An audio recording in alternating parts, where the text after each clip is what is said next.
Okay, good evening, everyone. Broadcasting live, September, didn't put the date, December 15th.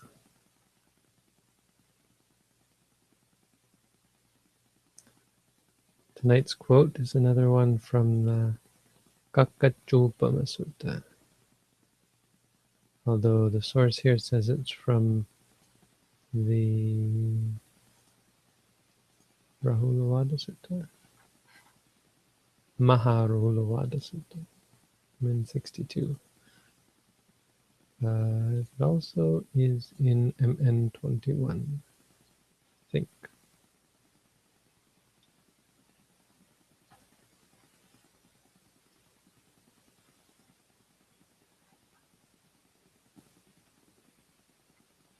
Yeah, maybe not.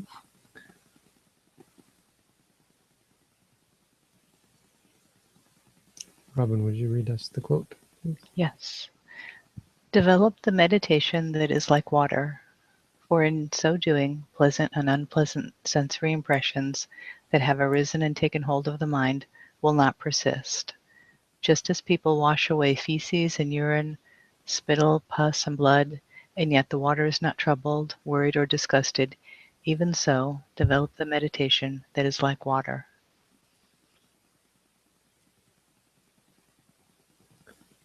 So he's pulling a quote out.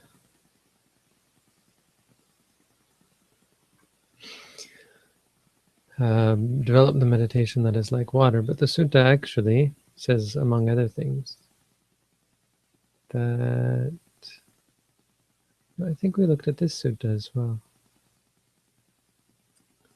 Looking at so many different things, I can't remember where we were. But there are 4 meditations. Or 5. There's the meditation like earth, meditation like water, meditation like fire, meditation like air, and the meditation like space.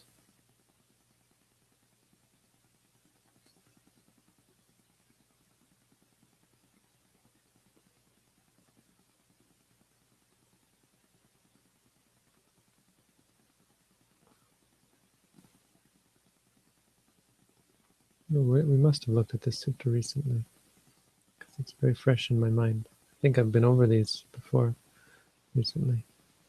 So the meditation like earth is to look at the earth as, or look at yourself. Think of yourself as the great earth, or think of yourself as earth, dirt. Because the earth doesn't complain when people throw garbage or urinate or defecate on it or dig it up. The earth is not repelled, humiliated, or disgusted, so that agreeable and disagreeable don't affect you. When you are no longer attached to states and results and expectations of how things should be, the way you want things to be, the way you want to be. It's really the only way. You have 2 choices. You can either always get what you want, or you can learn to overcome wanting. There's only 2 ways to be always happy. One of them is impossible, and the other is just really, really difficult. So you choose. Can't always get what you want, so there's only one other alternative. Give up our partialities, give up agreeable and disagreeable. Let them go. Let them come, let them go. Be flexible.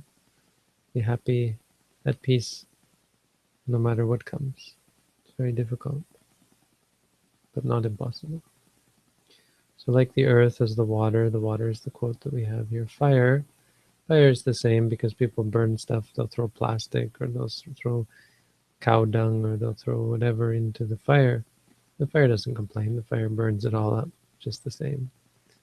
The same way we should practice to burn up agreeable and disagreeable. Be mindful of them all. When we have pleasure, we should be mindful of it. When we have pain, we should be mindful of it. If you understand the meditation, you should never ask, how do I get rid of this? How do I get rid of that? There should be no question of getting rid of something. How do I stop my mind from thinking? How do I find peace, etc., etc.? It's not like that.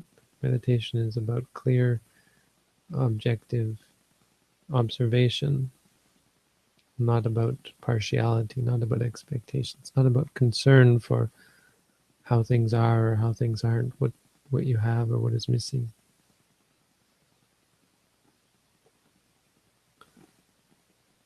The meditation on air. Air is the same. It blows all sorts of stuff around. It blows on clean things. It blows on dirty things. It's not repelled the same way. And finally, like space. And space is interesting. Space is actually has a different. It's not about not being disgusted. What does he say? He says, space is not established anywhere. Space doesn't stick to anything. Space doesn't have a limit. You know, if I pull my hands apart, the more space comes. Space is what do they say? Unestablished. It doesn't have a limit. It doesn't have a fixed. It's not fixed. The same way we shouldn't fix on things. It has to be like this. Has to be like that. Like space, it'll go anywhere. It'll go everywhere. If you open your mouth, space comes. Space. It goes everywhere. So there's no ego. That's the point. We become unfixed, unestablished. Not me, not mine. Or our expectations has to be like this, has to be like that. Space doesn't have any expectations. Space will go wherever. Space is everywhere. And then he says, develop all sorts of other meditations. Develop meditation on loving kindness. Develop meditation on compassion. So loving kindness abandons ill will. Compassion abandons cruelty. Sympathetic or altruistic joy overcomes discontent. Equanimity overcomes aversion. Foulness overcomes lust. Develop meditation on the perception of impermanence. For when you develop meditation on the perception of impermanence, the conceit I am will be abandoned. And then finally, he says, develop meditation on mindfulness of breathing. And that ends the sutta. So these kind of reflections are useful. It's metta, M-E-T-A, like it's outside of our meditation. It's not, you're not actually meditating on water, but you're reminding yourself, my meditation should be like water. That you're getting a sense of how meditation should be.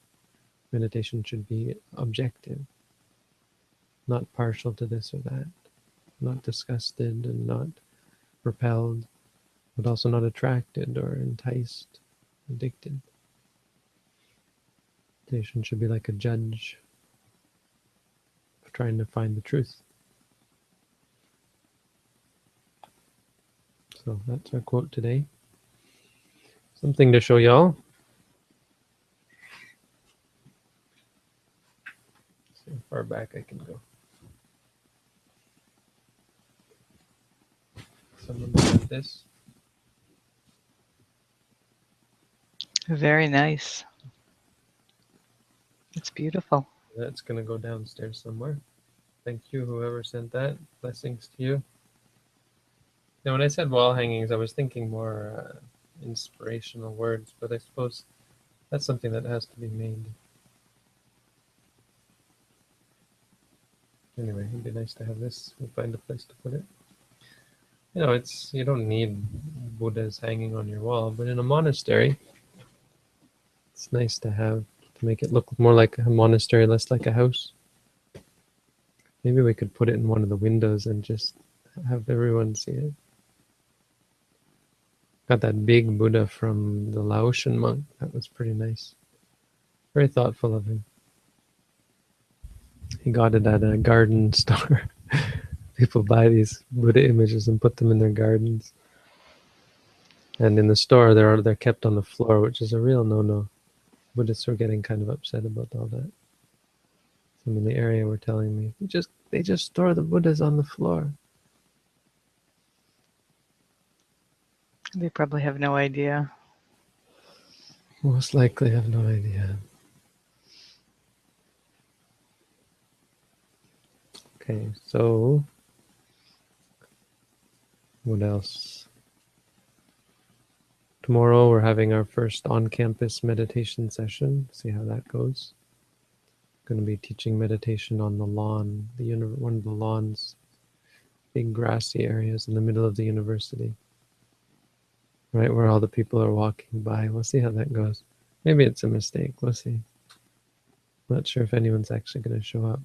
But the idea of having it like right there for our first one, like while the weather's still nice, is that people will see us and they'll be interested and they'll come over and meditate with us.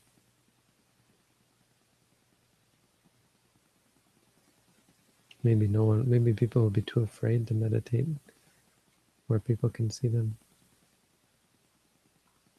I don't think so. I think it'll be okay. Does anyone have any questions?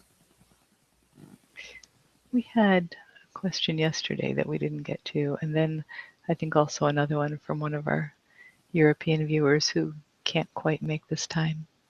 Are they meditation questions? Yes, this first one is a meditation question. Is it important to do deep metta to cultivate compassion? Yesterday it was mentioned that an arahant can't live as a novice because nothing holds him to life. Should we, sorry, it always flips there. Should we develop compassion to liberate others, or should it be compassion to liberate others that holds him into life? I see. No, compassion. I mean, the Buddha had this kind of compassion. That's what caused him to stick around for 45 years. But an arahant doesn't necessarily have that compassion, nor do they have the skill or the ability to the extent that the Buddha did, that they would be invited in that way. So if they're invited to teach, they'll teach. I mean, an arahant won't kill themselves. But it's said that they can't live as a layperson, so they'll ordain or they'll pass away.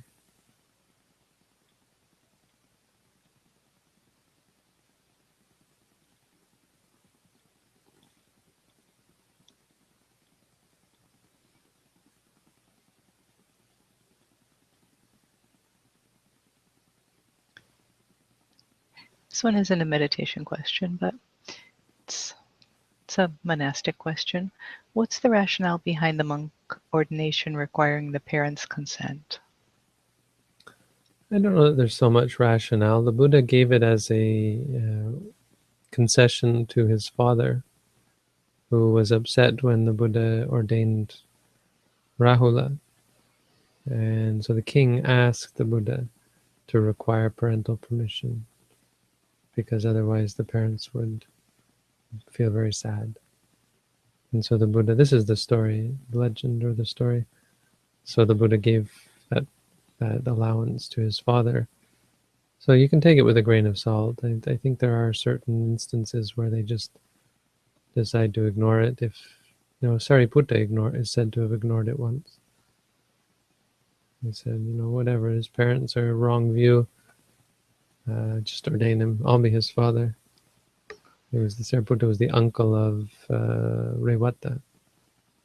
And Revata was going to ordain, and Sariputta said, look, if he comes to you, he said to the other monks, if he comes to you, just ordain him. I'll be his father. I'm his father. His parents are have wrong view. So I mean, in that sense, you could say that the real purpose is in cases where it was improper There was some reason that it would cause hardship for the parents, or it was just, the parents had right view and were Buddhist or were understanding, but there was some other problem that hadn't been resolved yet. But I don't know. It's an interesting one. One thing that they do say is if you don't have a good relationship with your parents, meditation becomes very difficult, and that could be a very, very much a reason for why the Buddha allowed it, because allowed this concession, this rule, because you'll find you won't realize it, but a bad relationship with your parents can be quite hard to deal with. It can be. I suppose if you have no relationship with your parents, it might be a non-issue. But if you have a bad relationship with them, especially if you're the cause of that bad relationship, or if you've been hard on them, or just said, "I'm leaving and going to become a monk," it might come back and bite you but once you ordain, make it difficult to find peace of mind. So it's a sort of you should at the very least be cautious and be careful about your relationship. Try to leave with a good relationship. And in worst case scenario, what is recommended, you should read the Ratapala Sutta, which is just an awesome sutta about this guy who threatens his parents that he's going to starve himself. He says, if you don't let me ordain, I'm going to lie down on the ground and not eat. That was actually a religious practice in India, so I'll starve to death. And he did this like for a day or two, and his parents tried to convince him, and his friends tried to convince him. Finally, his friend said to his parents, look, if you let him ordain, you'll still get to see him at the monastery. If you don't let him ordain, he really is going to kill himself. He's going to just starve himself to death. So then finally the parents consented. Again, it's this sitting in the courtyard. How far are you prepared to go? Do you really want to ordain? There's always a way.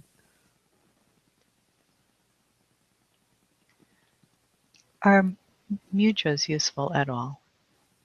Mudras. Mudras. I mean, probably. It depends what you mean what for.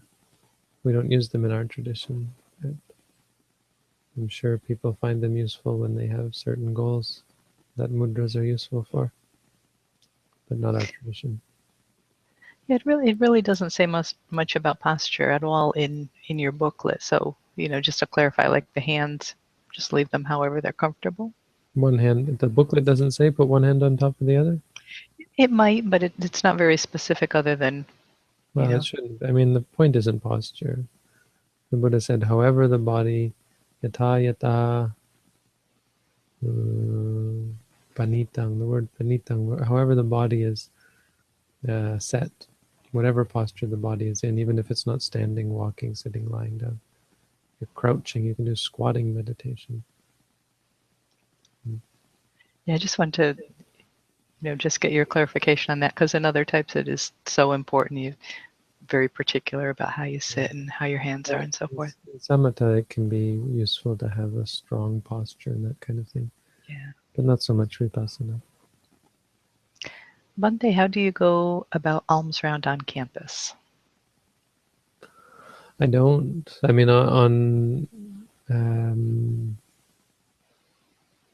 well, today someone came to the monastery here. Meghna came again. Oh, nice. And she wanted to come for breakfast, but I went for breakfast because I have sort of a routine, and if I don't go by the routine, it's hard in the morning because, well, I mean, I could do it, but I can feel my stomach complaining if I don't get some oatmeal. So I have that, and then she gave me lunch, and so I ate lunch on the grass outside at the university. But I have all these restaurant cards, so I'll go to the restaurant and have gift cards. I don't know if you knew about these. See, people have sent subway cards. And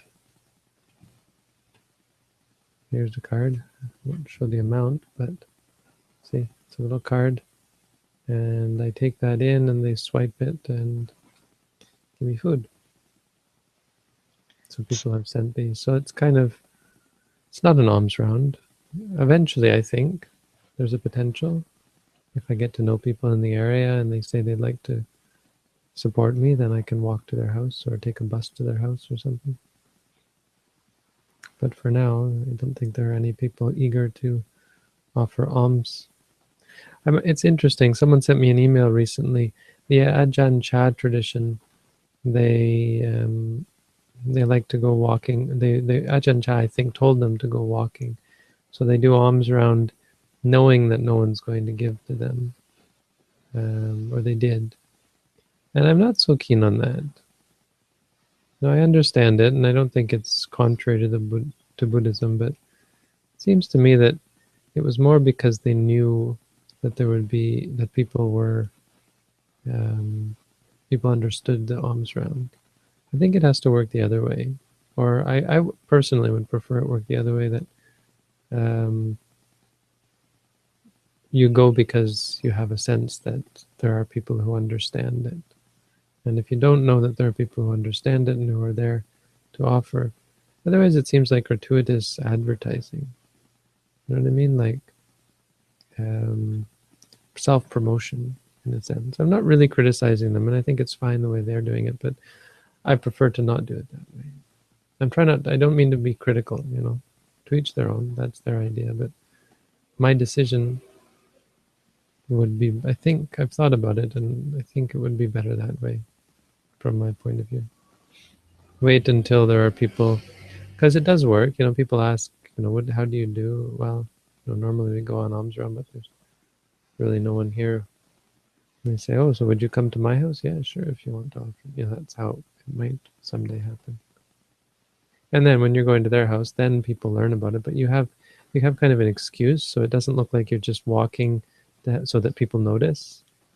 You know, it's not so. I'm not walking so you, hey, look at me, kind of thing, and so that they come and ask and that you explain, and like it's not like you want them to learn. It's like then they can come because they want to learn. And but you say, oh well, I'm going to this person's house. They've, you know, they sometimes offer me food.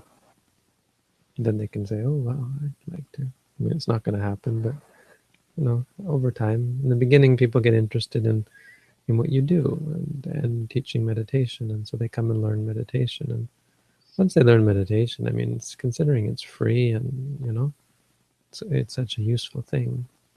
They think, oh, we better help keep this monk alive. You know, that works. I think that way is more organic to me.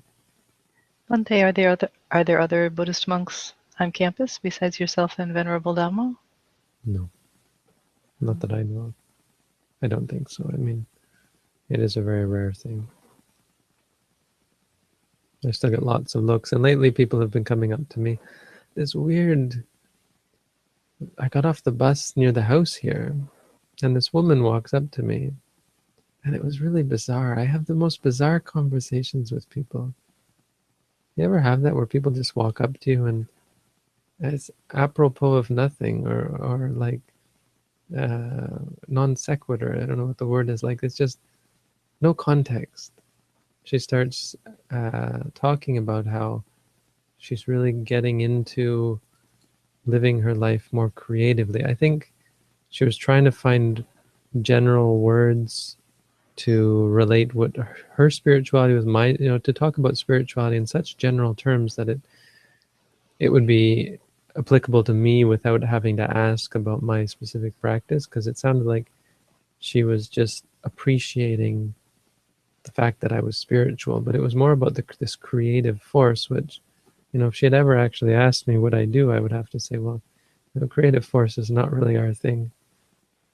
Creative is more, we're a little bit more about less. But I've had people, so one guy came up to me after class. I think he's even in one of my classes, because after class, you know, there's a big rush of students and we're walking outside, And he pulls up beside me and he says, I just realized I've been watching you on YouTube for 2 years. And he's like, I was watching a video recently. I said, that's the guy on that's that guy at McMaster. And a couple of other people come up. This guy I mentioned, the philosopher, he came up to me again today. He started reading my book. He said he'll continue to read it. Maybe he's here tonight. Oh, that's cool. His name is Teddy. Teddy, I think. Well, we got lots of posts, a lot of questions. We do. Does Bante mean anything, or is it just a name? Bante means high one. I mean, it's not literal, but the point is, it's raising someone up, not like level of king or something. It's just like good sir, kind of. Like in English, how we would say good sir. But it's maybe a little bit higher than that because it's more like venerable or reverend, but maybe not the connotations of reverend, more the connotations of, sir. Sir, like in a lifting someone up. Must walking meditation be done as slowly as you demonstrate in the video? I don't know. How slow do I do it? It shouldn't be slow or fast. If you feel like it's slow, then you should note that. If it feels like it's fast, then you should note that. It shouldn't feel like it's fast or slow. And you shouldn't be worried about the actual walking. It's the movements that you should be aware of. One movement, and then start on the other movement. And you should be able to be aware of the beginning, the middle, and the end of the movement. So if you can be aware of all three of those, that's slow enough. Would you recommend a meditation retreat with the Bowana Society in West Virginia? They describe themselves as Theravada in the forest tradition in the context of Western culture. How might their meditation method differ from yours? Would I recommend it? I mean, on the one hand, I can't really recommend another tradition, right? It's not my place to do so. But, I can say that Buddhist meditation in general, especially Theravada meditation, is great. There's lots of different traditions, and if it's an established Theravada tradition, then it's great, even if it's just loving kindness meditation or whatever.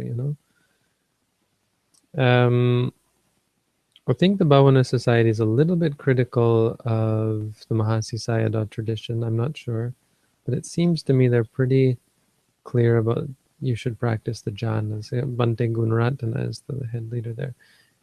We've actually been in contact by email before for Pali things, and he invited me to visit there if I'm ever in the area. So he knows about me. I know who he is for sure. But he wrote Mindfulness in Plain English and something like the jhanas in Theravada Buddhism. I think he's keen on the jhanas. I did read part of Mindfulness in Plain English, and it seems it's a different from what we do. So, but the specifics of how it differs, I'm not sure. I mean, a lot of it's just in presentation. In the end, it might be very similar. Probably he doesn't. I would assume he doesn't enjoin his students to note, to interpret mindfulness as it's interpreted in the Visuddhimagga as reminding yourself. Like if you're practicing earth, it's earth, earth, earth. If you're practicing death, you actually say death, death, death. If you're practicing loving kindness, it's then they actually do it like may all beings be happy, may all beings be happy, and so on. But they tend to not encourage that same technique for insight meditation. There's an idea that insight meditation is practiced differently. It's just watching, which we disagree with. We would say all meditation is best performed with the mantra.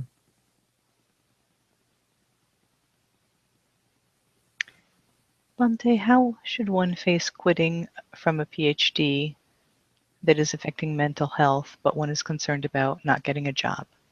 So I think quitting a PhD program. I see.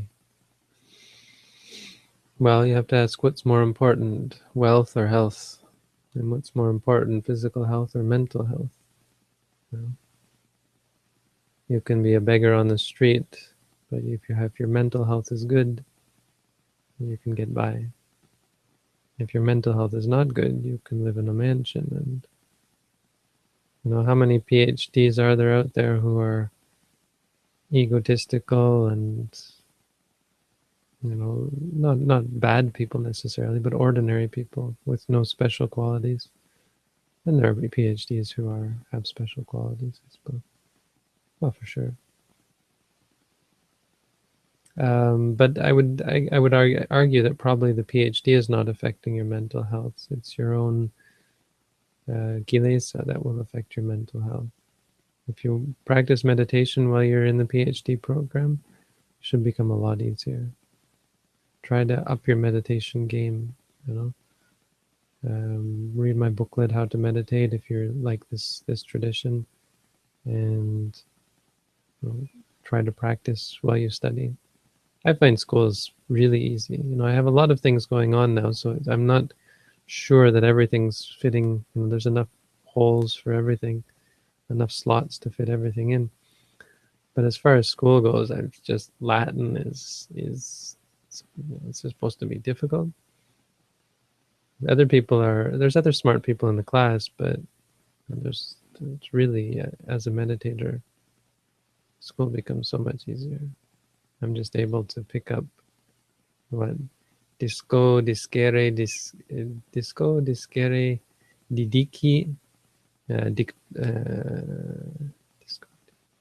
No, and there isn't a participle for that one. Lego, legere, legi, lectum. See, I can conjugate my Latin verbs. Not perfect. Actually, my brain is mush after. I tell you, the dengue really did a number on my brain, but it still works. What do you mean by dango, Bante? Dengue? I don't know how you pronounce it. Dengue. When I was in Sri Lanka, I got dengue and I was in the hospital. And Oh, when I came out, okay. my brain just wasn't the same. I felt older. Like I Oh, had okay. aged. In 3 days in the hospital, I had aged like 10 years or something. Oh, wow. Yeah. Dengue is pretty rough. The skin on my hands and feet peeled off. These lines under my eye, I don't think they were there before. You can see, wait, where are they? There's I have crow's feet or whatever you call these things. I don't think they were there before I went into the hospital. Mind you, I didn't really have a mirror during that time, so. And it's only one under one eye. Ever since I've been doing walking meditation, doing sitting has made me very drowsy. What should one do to overcome this?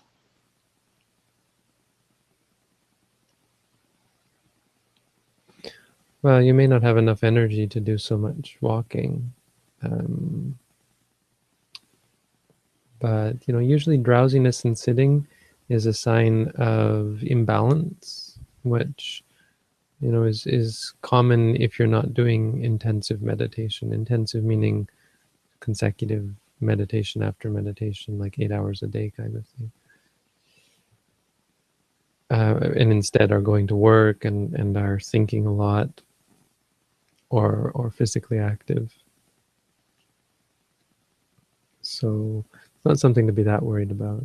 It's natural. You're not going to have perfect meditation if you're living your life in the world. Heck, for perfect meditation isn't really a thing in our tradition. It's not about having a perfect meditation. It's about rolling with the punches and being flexible, like judo or jujitsu or something.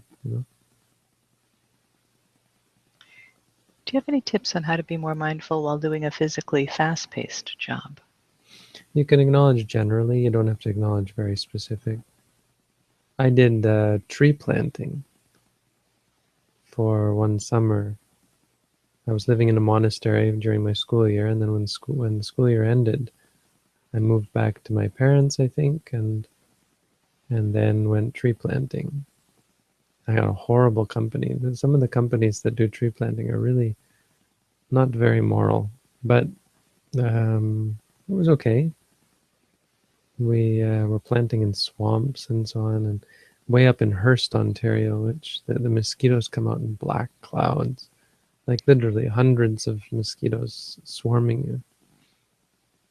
There were there were tree planters going crazy. I remember planting once and I was in my row, and a couple of rows over, suddenly there was a scream, and I jumped over just to see what was wrong, and it was just the mosquitoes. Someone was freaking out. There were just so many mosquitoes. So you learn to plant your shovel and then roll your shoulder. If you roll your shoulder in the right way, you can knock some of the mosquitoes off. Like that. But the point being, it was intense, and you had to plant thousands of trees in a day. So it becomes quite repetitive. And if the task is repetitive, that helps. Then you can develop new forms of meditation. Like if it's hammering meditation. If it's planting, it's placing, pulling, pushing, kicking. I mean, you can't expect it to be perfect, especially you start to get tired. But meditation, think of it as moments. If you can be mindful for a moment, then you've meditated, you've done something, you've changed something.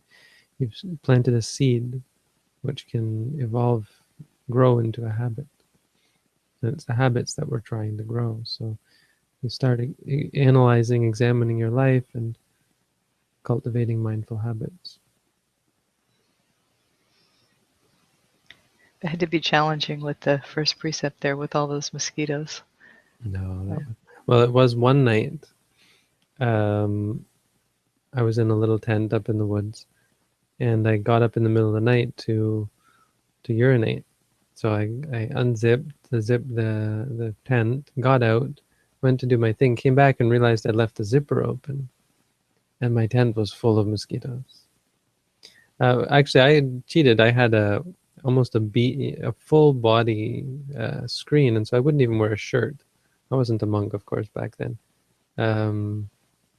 Yeah, just to qualify, I wasn't a monk. I wasn't tree planting as a monk, for sure not.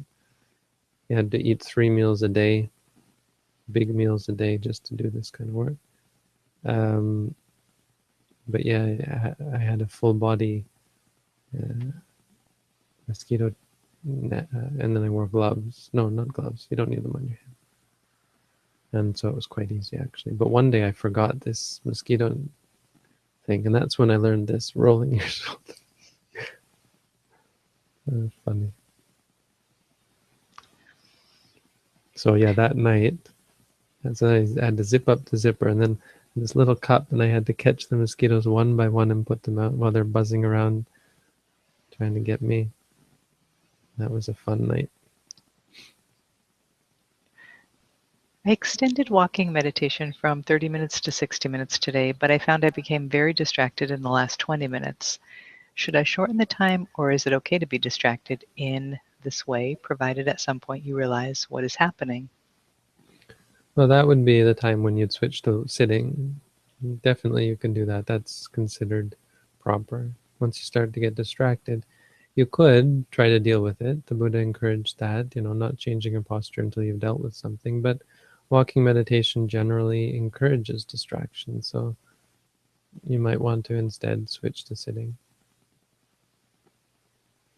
Once you feel that you're just too distracted, this isn't helping, you sit down, do sitting meditation instead. And follow up, are there tips for staying concentrated for longer periods? You want to stay concentrated for longer periods?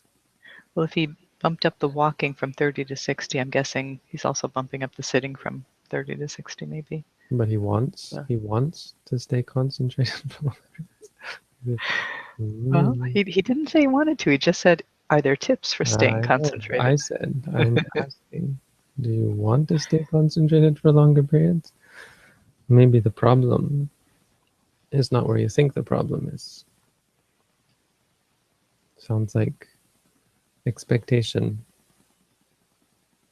If you want to, if you feel like you're discouraged because you're not concentrated, you're discouraged, discouraged. It's showing you something.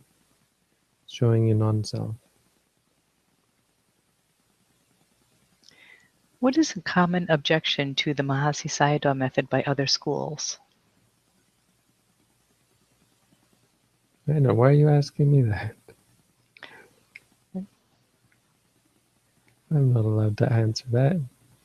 I read a couple of criticisms. Well, there are no reasonable criticisms. Our tradition's perfect. There's a book, Satipatthana Vipassana, Criticisms and Replies, and it's just an awesome back and forth between this fairly rude Sri Lankan monk and a really well-read and well-spoken Burmese monk. Of course, I'm biased, but it's amazing back and forth. But you have to appreciate the commentarial tradition to get what they're talking about, because it's very involved in commentary and back and forth about quoting this and quoting that. But just an awesome book to read. But basically the criticism is you need the jhanas you must practice the jhanas before you can practice insight meditation. The criticism that I had read was actually about the focus on sleeping as little as possible. Is that something you can talk about? No. No. Oh, I Okay. guess I could. What is I don't have the much to say. objective of sleeping minimally? Well, that's not the Mahasi Sayadaw tradition. That's Buddhism in general. Sute Okay. subahucha karo. When others are sleeping, they have energy. They are energetic. Sleeping, you can't be mindful when you sleep. Yeah, what I was reading, it was an academic paper being quite critical of the Mahasi Sayadaw method, and it kind of pinpointed that. So It's funny. Well, academics, they don't know anything. tend to be critical. They don't know what they're talking about. Can you talk about how the practice has helped you deal with something so awful as having dengue with your skin peeling off? Well, the skin peeling off was nothing. It didn't hurt. It's just an after effect. It's an after effect of dengue. A woman in our village had it, and she showed me, yeah, her skin was peeling off as well. It's just weird. I don't know why your skin peels off. Just the palms of your hands and the soles of your feet. But dengue was pretty awful. It wasn't. Let me see. It was just like having a really, really bad fever. So it was hard to eat. Couldn't really eat much. I think that's true. Like for 3 days I didn't eat, or eat very little. What did I eat? Yeah, they brought me food and I couldn't eat it. Couldn't stomach hardly anything. Bread, I think. I think when they brought bread, I could just eat bread. Okay, so how does meditation help with all of that? It's harder when you're sick, It's easier to slip into discontent. So, there's no trick. You're either mindful or you're not, and that's every moment. It doesn't transfer from one moment to the next. Not exactly. It becomes habitual, but it's still something you have to do here and now. Bhante, does astrology play a role in meditation? Can knowledge of out be merged with peace from within? Not that I know of.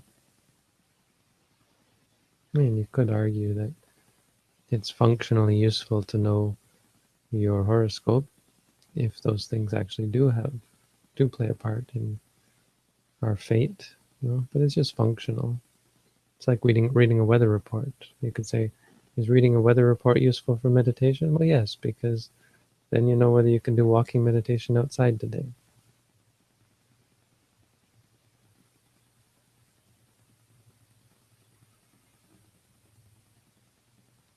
Bhante, you said that you can't be mindful during sleep. Is lucid dreaming being mindful and useful, or should it be avoided? I don't know. I've never been into lucid dreaming.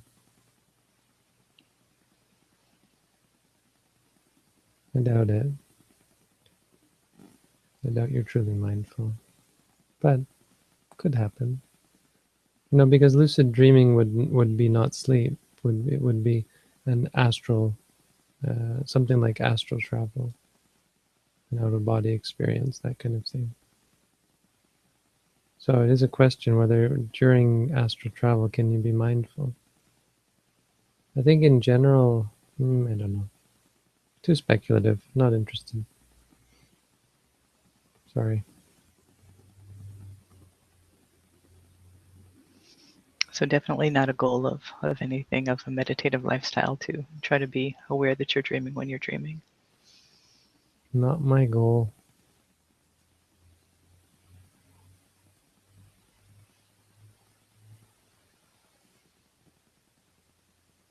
Well, that was a lot of questions. That was a lot of questions. Thanks everyone for coming out. Oh, In my experience, contemplation is rarely spoken of in Mahasi Sayadaw tradition. I understand why one is advised to leave contemplation aside in formal meditation retreats, but why isn't it ever encouraged in daily life? Or is it?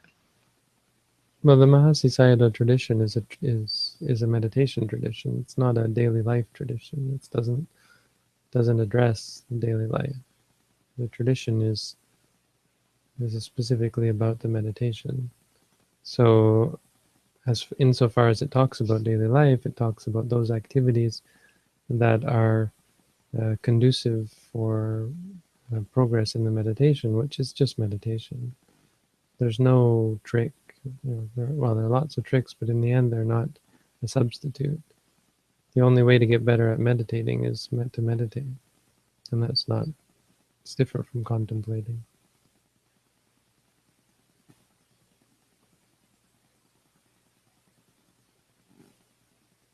Thank you, Bhante. Your answers were very helpful to me.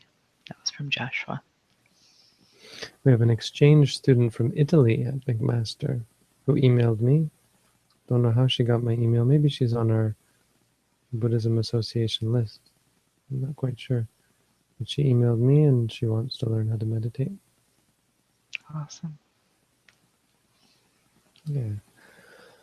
We have to work out the food for Sunday. Oh, the other thing that came today is your package, Robin. Thank you for that. All the gifts for the monks. Well, certainly, I think some of it was delayed and will be there tomorrow. Okay. Well, there were 3 Burt's Bees things, which is, it's okay, but everything else there were 4 of. I think those were supposed to be 2 in a package or something. That was the way I understood it. It's the only No. thing that there's not 4 of, besides the Okay. toilet paper. The toilet paper wasn't gift for the monks. That was just, one of those useful things. Thank you. Certainly. Maybe there's something else that can be filled in on that basket. I was so sure it said there were two of them in that, but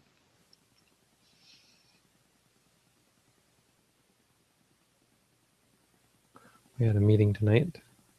We're having our first general meeting of the McMaster Buddhism Association on September 30th. That's our plan. We booked a room. So I should start broadcasting that, let people know. And then on the 20th, we have the thing here.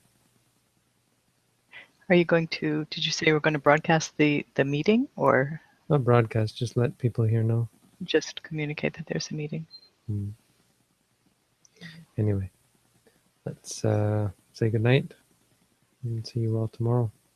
Thank you, Bhante. Good night. See you, Robin.